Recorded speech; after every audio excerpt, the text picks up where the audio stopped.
Attempts by the US, Saudi Arabia and Bahrain to broker a sustained ceasefire have failed. The ongoing fighting in Khartoum further underscores the devastating consequences of the conflict for the people of Sudan, and we continue to urge the warring parties to cease hostilities and facilitate the safe, unhindered movement of life-saving humanitarian assistance. The retaking of the palace and the central bank building is a symbolic victory for the army, but many Sudanese doubt it will bring an end to nearly 2 years of fighting. Victoria Gatenby, Al Jazeera for Inside Story.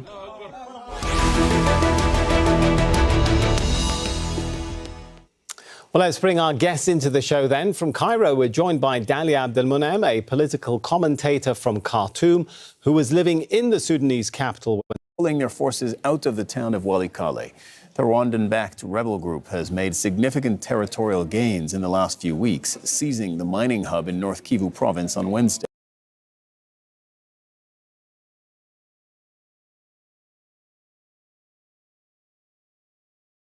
Significant territorial gains in the last few weeks, seizing the mining hub in North Kivu province on Wednesday.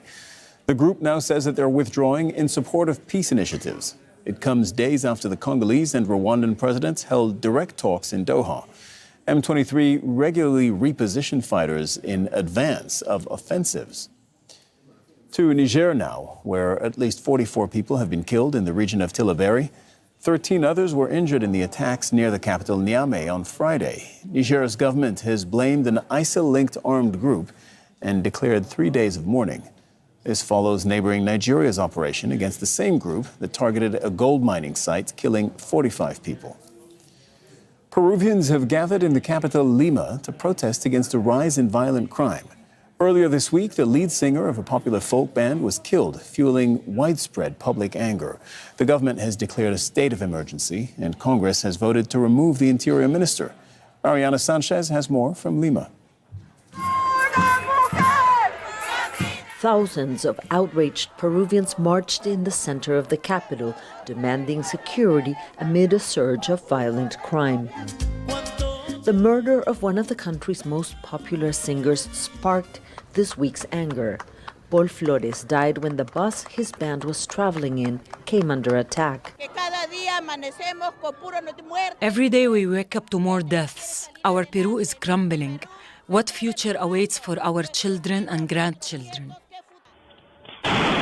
The violence has escalated for months. Criminals attack nightclubs, transport companies, small businesses, or anyone resisting extortion attempts. Not even children are spared. The National Association of Private Schools says 450 schools have received extortion threats, and many have simply closed, moving their classes online. Sofia is terrified her daughter may be at risk for speaking to us. My daughter comes to the school. I'm enraged, worried, afraid. Just imagine an attack in a school with a bomb. What could happen with the kids and my girl? We're truly desperate. President Dina Boluarte has deployed 16,000 police and soldiers since Monday. I have ordered an increased police and military presence on the streets in critical locations and an intensification of actions and interventions in the most dangerous areas. But Peruvians don't trust the government's measures. On Friday, the Interior Minister was sacked, but little has changed since a series of states of emergencies were declared last year to combat crime. The main problem of insecurity is extortion. The state of emergency does not make sense because extortion happens through the phone, social media, WhatsApp. The threat only materializes when the people don't comply to pay.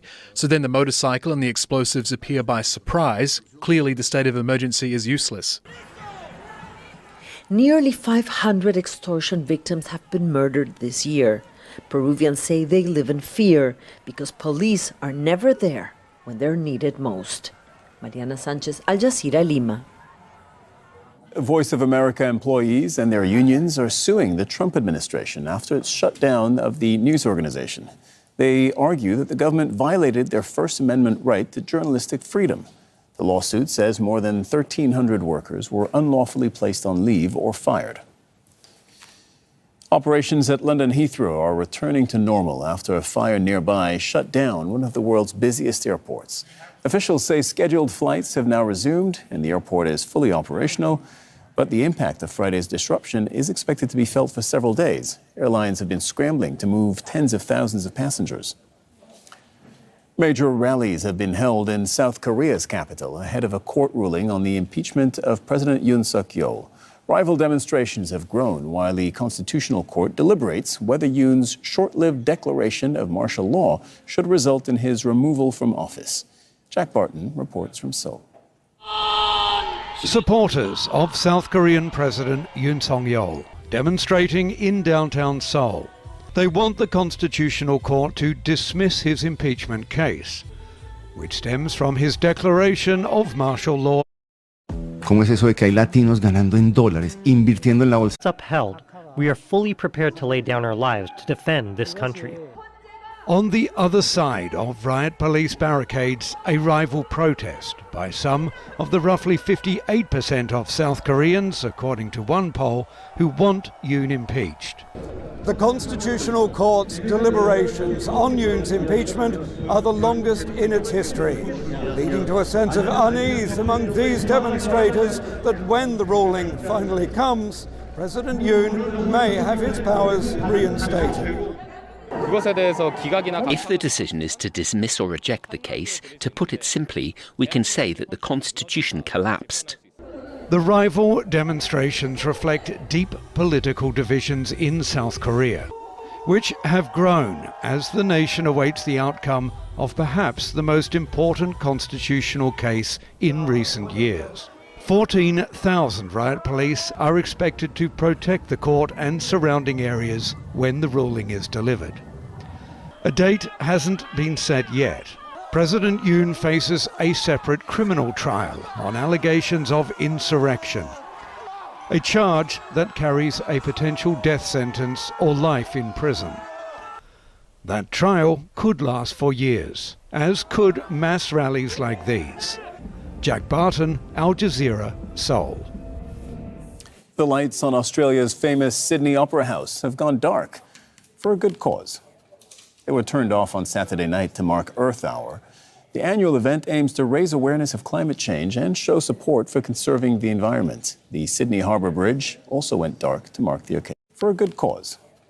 They were turned off on Saturday night to mark Earth Hour. The annual event aims to raise awareness of climate change and show support for conserving the environment. The Sydney Harbour Bridge also went dark to mark the occasion. The annual event aims to raise awareness of climate change and show support for conserving the environment. The Sydney Harbour Bridge also went dark to mark the occasion.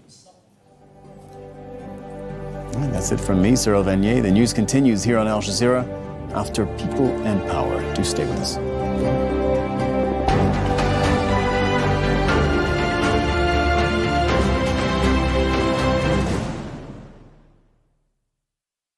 Discussing the defining issues of our times. The reason that we are able to see so much progress with machine learning is because it is predicated on the exploitation of labor. Greater engagement, and we look forward to seeing how these aspirations in her manifesto will dovetail or get embedded into the work plan of the IOC and Olympic Solidarity. All right, but Philip, in London, beyond scholarships and resources, what about the Olympic Games themselves and the question of hosting? You know, how realistic is it to expect that maybe counter China's growing influence? Al Jazeera's Fadi Salami reports from Tokyo. Japan's foreign minister mentioned specifically that the three countries and maybe the world is going through a turning point, and they have to overcome divisions and build confidence among each other. But still, there are so many differences and issues that divide the three countries. Mr. Wang Yi, the Chinese foreign minister, mentioned that the three countries, and maybe he was targeting Japan with this point, that they should be honest about the historical issues that divided the three countries and prevented them from building even better relationships. The South Korean foreign minister, he mentioned North Korea repeatedly, He said that the three countries need to approach North Korea with a more stern and more concrete measures to prevent North Korea from building its nuclear and missile arsenal, and it shouldn't be rewarded for its cooperation with Russia. Japan is, of course, on the same board with South Korea on this, but we didn't get any clear declaration or statement from the Chinese part. The three countries also, they are feeling the economic pressure from Trump administration. They are looking to build a new platform to face the new pressure, the new tax pressure, the new economic pressure that they are more and more feeling. Farming once contributed nearly a quarter of Syria's gross domestic product and employed 17% of its workforce. But the civil war changed that. According to the United Nations, the conflict caused $16 billion in losses in crop and livestock production. Hamza Mohammed reports from Syria's breadbasket region of Ghouta. Back in his hometown, doing what he loves most, farming. Yusuf Miqdad left al-Nashabiyah after the fighting intensified and Bashar al-Assad's forces killed his son. He says he moved from town to town for 5 years seeking safety. But now he's back, growing lettuce.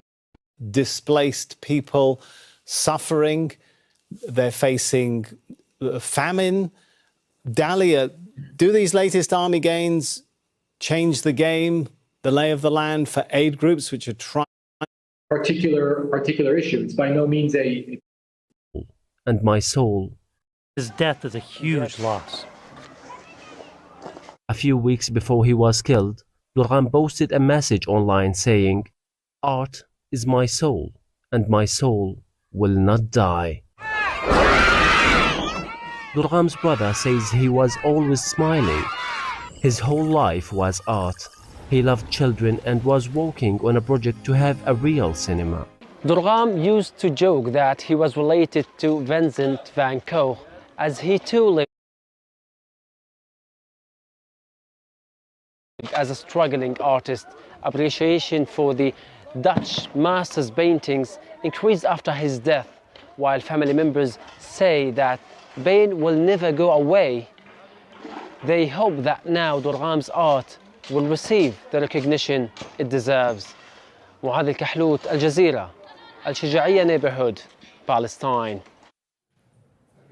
Right, well, major rallies have been held in South Korea's capital ahead of a court ruling on the impeachment of President Yoon Suk-yeol. Rival demonstrations have grown while the Constitution Court deliberates whether Yoon's short-lived declaration of martial law should result in his removal from office. Jack Barton reports from Seoul. Supporters of South Korean President Yoon Suk-yeol demonstrating in downtown Seoul. They want the Constitutional Court to dismiss his impeachment case, which stems from his declaration of martial law in December. We are hoping for dismissal or rejection of the impeachment, but if it's upheld, we are fully prepared to lay down our lives to defend this country. On the other side of riot police barricades, a rival protest by some of the roughly 58% of South Koreans, according to one poll, who want Yoon impeached. The Constitutional Court's deliberations on Yoon's impeachment are the longest in its history, leading to a sense of unease among these demonstrators that when the ruling finally comes, President Yoon may have his powers reinstated. If the decision is to dismiss or reject the case, to put it simply, we can say that the Constitution collapsed. The rival demonstrations reflect deep political divisions in South Korea, which have grown as the nation awaits the outcome of perhaps the most important constitutional case in recent years. 14,000 riot police are expected to protect the court and surrounding areas when the ruling is delivered. A date hasn't been set yet. President Yoon faces a separate criminal trial on allegations of insurrection, a charge that carries a potential death sentence or life in prison. That trial could last for years, as could mass rallies like these. Jack Barton, Al Jazeera, Seoul. The Foreign ministers of Japan, China and South Korea have met in Tokyo. They're discussing common security threats, including North Korea's nuclear program. The war in Ukraine is also on the agenda, as well as US tariffs. In December, Tokyo and Beijing agreed to improve relations, while Japan and South Korea have strengthened their ties in recent years in an effort to counter China's growing influence. Operations at London Heathrow are returning to normal after a fire nearby shut down one of the world's busiest airports. Officials say scheduled flights have now resumed and the airport is fully operational, but the logistical impact of Friday's disruption is expected to be felt for several days. Airlines have been scrambling to move tens of thousands of affected passengers. Sonia Geiger has more from Heathrow. On Saturday, as Heathrow Airport became fully operational again, there are still limits on the amount of flights that are able to land and take off from here. Several air carriers saying that only 85% of their carriers are able to leave and land here. That includes carriers such as British Airways as well. There have been cancellations also from companies such as Virgin Airlines as well. In the meantime, the chief executive of the airport has said he's very proud at the way that the airport has been able to react to such an unprecedented situation. But there has been a deep apology from the national grid itself. Now, as far as the investigation into the incident goes, it's no longer being considered as a suspicious incident. That's despite the fact that counter-terrorism police were leading the investigation on Friday into what happened. However, there are some serious questions being asked as to how this could have happened and why an airport of such importance, a transit hub that Heathrow is, how is it that it's relying on so much of its energy on one substation nearby? Heathrow has said that it also has a diesel generators backing up the situation as well, but it's nowhere near enough to cover the energy needs that Heathrow has, which is enough energy that it requires to power a small city. Sonia Gallego, Al Jazeera at London Heathrow Airport. US President Donald Trump has revoked access to classified documents for former President Joe Biden and his family members. The list of names stripped of their clearance also includes former Vice President Kamala Harris and former Secretary of State Hillary Clinton. Since taking office, Trump has taken away security clearances for several former senior officials whom he accuses of weaponizing the law to go against him. And the US economy is showing signs of weakness, with unemployment rising and prices increasing. President Donald Trump calls it a period of transition, but he's declined to rule out a recession. Heidi Jo Castro spoke to some Americans to gauge their outlook. Okay, so let's see. Well, let's pick out some cans. No salt. Chris Richey and Carmen Carey are retirees struggling with the rising cost of groceries. And the price of food has really gone high, you know, the eggs. But you won't find any prices here. The Manna Food Center Market in Silver Spring, Maryland, gives away everything on the shelves for free. Its director says the charity serves about 5,000 families a month. We expect to see increasing demand. And right now we're tight as it is. Inflation and unemployment have both risen since Donald Trump took office, despite his campaign promises of economic prosperity. Richey says he voted for Trump. He doesn't like the higher prices, but thinks they're temporary. You know, you want America to get stronger, you know? And this is the price that you think you have to pay for that? Yeah. Others are more worried. And it makes it hard on people, especially people on disability or food stamps. Eggs have seen the most price volatility, not only from inflation, but from a scarcity crisis due to the avian flu. Eggs in American grocery stores are averaging close to $5 a dozen, and they're spiking to almost $20 a dozen, which is a record high. And according to the U.S. Department of Agriculture, their prices are expected to go up another 40% by year's end. Then there's Trump's on-again, off-again tariffs against China, Mexico, Canada, and come April, possibly the rest of the world. On the tariffs we have right now, you're talking anywhere from $500 to $1,000 per person in increased prices over the next year. The reality, though, is that we just don't know how long these tariffs will be in place. All of that amounts to a lot of uncertainty. Experts say the U.S. economy is still relatively strong, but no one knows how long that will last. Heidi Jo Castro, Al Jazeera, Silver Spring, Maryland. Right, well, that's it from me, Sarah Khairat. You'll find more information on our website, aljazeera.com, there on the latest between Israel and Lebanon crossfire. The news continues here on Al Jazeera. Base being set up on the Red Sea coast. El-Bashir on the other side. Is it clear what the West's position is? Is it withdrawing? رئيس الجمهورية في بيانه بالتسيب الأمني والعسكري في الجنوب والتزاما بالموقف الرسمي اللبناني بالقرار الدولي 1701 وباتفاق وقف إطلاق النيران. هذا هو الخرق الأول الذي وقع من لبنان باتجاه الأراضي الإسرائيلية، حتى أن الصواريخ لم تصل إليها بطبيعة الحال، لكن الجانب الإسرائيلي رد بشكل غير متناسب على عملية الإطلاق هذه التي بقيت أو لم تتبناها أي جهة حتى هذه اللحظة.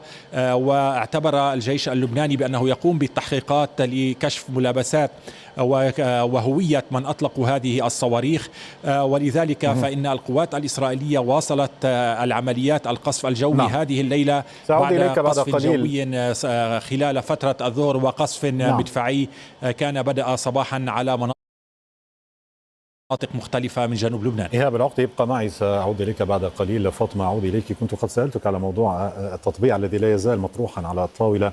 أين يجد نفسه يعني هذه الأطروحة، أطروحة التطبيع، أنت تجد نفسها في ظل كل هذه التطورات على هذه الجبهة؟ هناك حديث بالفعل إسرائيليا عن مساعي for an upcoming international court of justice law. Those ceasefires agreement, as it does in Gaza, as a beginning of a process that is open for flexibility, adaptation, adjustments in a way that suits its own security demands, while the other side see it as an agreement that has to be respected to the letter. And this is where I think a lot of these exchanges take place. An additional complication is that the guarantor, both in Gaza and in Lebanon, has been the United States, the main element, and is the strongest ally of Israel. And they seem to have given Israel a side agreement in which the United States guaranteed. On Saturday, as Heathrow as very angry, and we can say that the turnout on this day, on the International Day against racism and discrimination, is much larger this year, and it shows how concerned people really are. Stapfasten, Al Jazeera, Amsterdam. Operations at London Heathrow are returning to normal. Countries, it's always been part of a bloc of these countries. باتجاه دول عربية وغربية مختلفة وفقا للبيانات الصادرة عن رئاسة الحكومة وعن وزارة الخارجية اللبنانية. لكن حتى هذه اللحظة يبدو أن الجانب الإسرائيلي مستمر في عمليات القصف الجوي. لبنان لم يتلقى أي تطمين حتى هذه اللحظة بشأن وقف العمليات العسكرية الإسرائيلية باتجاه لبنان، لكن لبنان لازال يعتبر بأن اللجنة الخماسية التي انبثقت عن اتفاق وقف إطلاق النيران والذي تترأسه الولايات المتحدة هو المعني بمعالجة هذا الوضع. وأيضا لبنان يرغب بشرح موقفه لكافة الدول العربية والغربية بشأن ما جرى. لبنان يرغب بتحييد نفسه عن أزمات المنطقة، ولا يرغب بأي شكل من الأشكال بأن يتم ربط ما جرى من إطلاق لصواريخ باتجاه مستوطنة المطلي بما يجري في غزة، أو حتى من اليمن بإطلاق صواريخ. لذلك لبنان يعتبر بأنه في موقفه هو ينسجم مع ما أعلنه رئيس الحكومة، رئيس الجمهورية في خطاب القسم وفي البيان الوزاري عن تحييد لبنان عن صراعات المنطقة. This is Minecraft.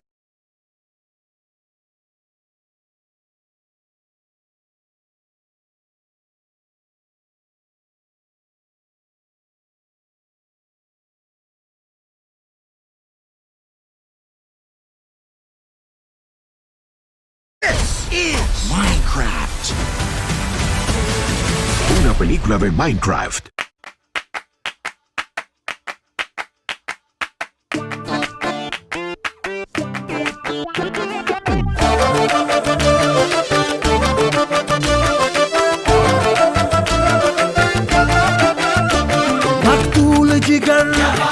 कातिल है नजर एक महाजबी एक नूर नगी रब की रुबाई क्या है तबाही गर्दन जुराही बोली इलाही अफगान जलेबी माशूक फरेबी खायल है तेरा दीवाना भैया भैया बंदूक दिखा के क्या प्यार करेगी चेहरा भी कभी दिखाना भैया भैया अफगान जलेबी माशूक फरेबी खायल है तेरा दीवाना भैया भैया बंदूक दिखा दिखा के क्या प्यार करेगी चेहरा भी कभी दिखाना भैया भैया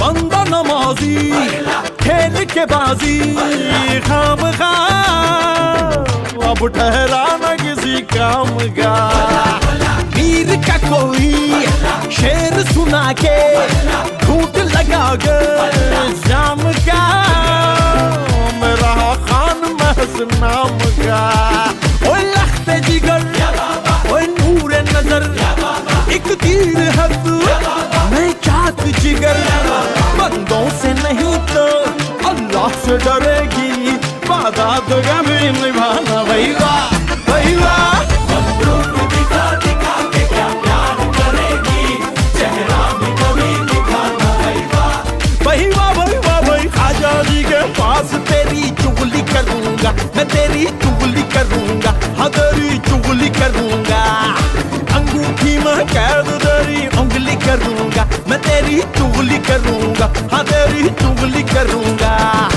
आजादी के पास तेरी चुगली करूंगा मैं तेरी चुगली करूंगा हाँ तेरी चुगली करूंगा अंगूठी में कैद तेरी उंगली करूंगा मैं तेरी चुगली करूंगा हाँ तेरी चुगली करूंगा गुले गुलजार मेरे सरगार बड़े मंसूर तेरे रुखसार हाय शमशीर निगाहें चाबुक सी अदाएं ना चीज पे ना चलाना भैया भैया बंदूक दिखा दिखा के क्या प्यार करेगी चेहरा भी कभी दिखाना भैया भैया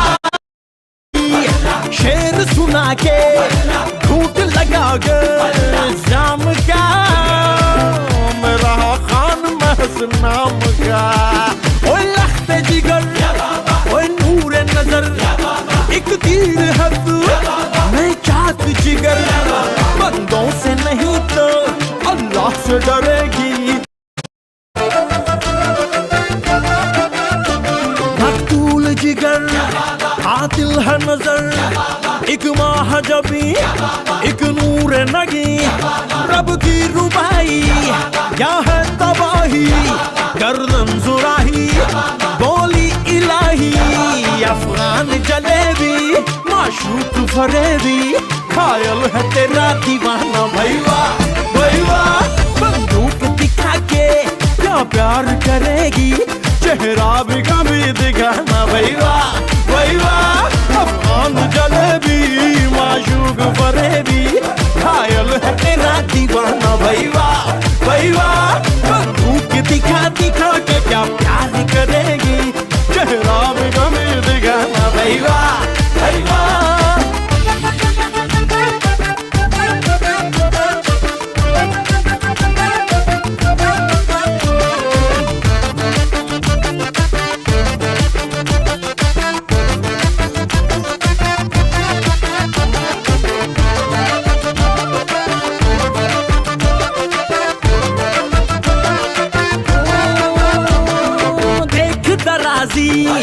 बंदा नमाजी खेल के बाजी खाम खा अब ठहरा न किसी काम का वीर का कोई शेर सुना के घूट लगा के जाम का मेरा खान महज